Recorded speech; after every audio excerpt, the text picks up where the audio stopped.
Hey folks, Ryan Kennedy here with Living Fit, your #1 resource for alkalizing your body and improving your health. And today I'm talking about fruit, a very important topic because some people argue it's the healthiest thing you can eat, while other folks say it causes obesity and insulin resistance. So what's the deal?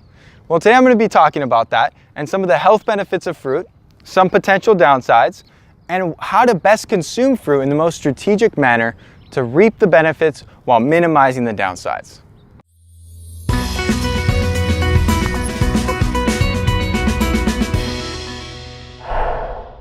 So fruit is a nutritious whole food. It's packed with vitamins, minerals, antioxidants, and of course fiber, all of which are very healthy for our bodies. It's also very hydrating because it has structured water, the most superior form of water that is incredible for hydrating our cells. And lastly, fruit can be very alkalizing. You see, a lot of people are over-consuming acidic foods and beverages, and bringing in some fruit can help balance your body's pH.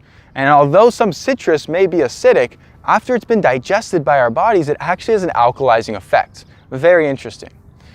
But it's important to keep in mind there are some downsides.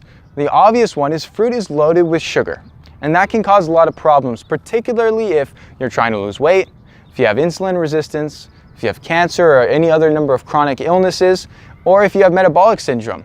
All of these things, you need to really minimize your consumption of high glycemic carbohydrates like fruit.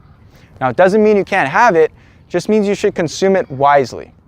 Now, a lot of people argue, Ryan, how could fruit be bad? Our ancestors have been consuming fruit for hundreds of years. Well, that's true, but they had some major differences.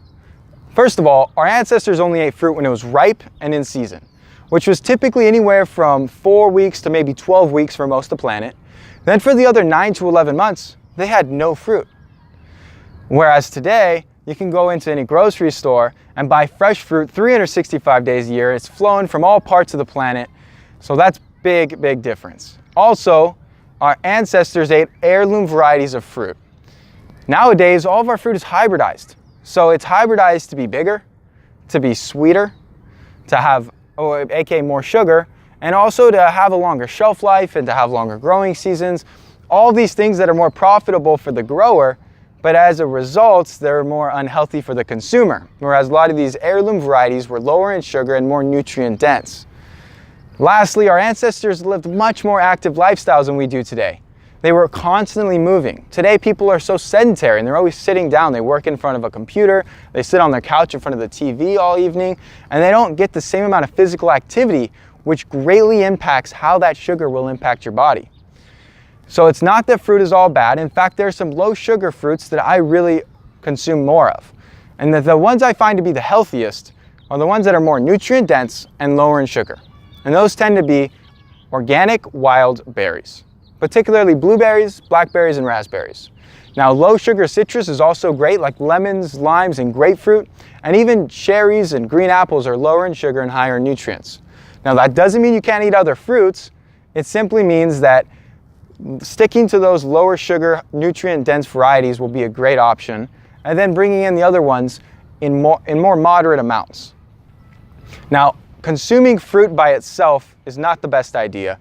It's always best to consume it alongside your meal, loaded with healthy fats and other fiber and a lot of non-starchy vegetables, because all that fat and fiber will slow the conversion of the sugar in the fruit into your body, thereby making it less harmful.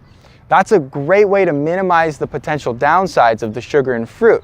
Having just 2 bananas for breakfast is not a good breakfast, but having some fruit like some berries in a smoothie loaded with healthy fats is a fantastic idea. Similarly, one thing you can do is move. Move after you eat it. That's going to really help. Going on a nice walk after you finish your meal, or even doing a bout of exercise before your meal, is all going to be advantageous to minimize the harmful effects of that sugar on your actual glucose levels and your insulin production. I hope you found this video to be helpful. Head on over to livingfit.com and check out our other videos and articles to learn more about how you can optimize your health to look better and to feel amazing.